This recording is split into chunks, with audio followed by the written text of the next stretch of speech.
Have you finished Cold Harbor? No. And she's still alive. The season 2 finale is one of my favorite things we've ever done on the show. There are tons of really explosive elements, and that's where it gets really fun.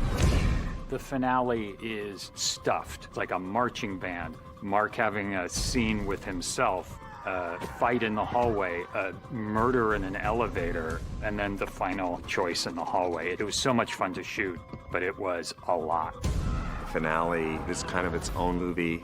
We tried to really push the bounds in terms of the tone of the action. It just gets shot out of a cannon. It just doesn't stop. It's just one big event after another. You'll kill them all! There's somebody else who wants to talk to you, actually. So 210 starts in the birthing cabin.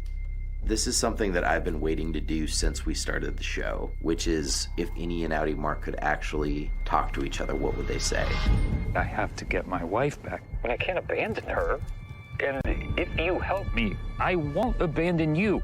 Innie Mark has been going through this whole journey of being able to claim his own sense of importance. And so when Outie Mark comes to him and basically says, I need something, that's not something that Innie Mark responds to well.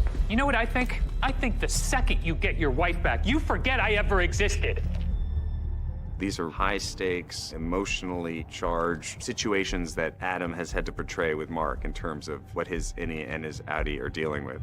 And from the beginning, he made such a clear choice on how his Innie was different than his Outie, and I think that he's just an incredibly gifted actor. You know, it's a very emotional arc, I think, for Adam this year.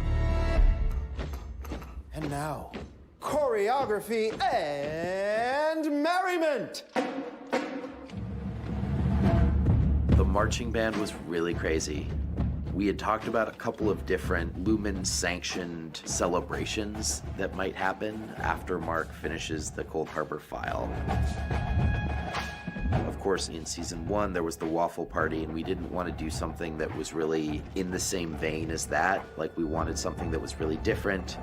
And at some point, somebody said, well, what about a marching band?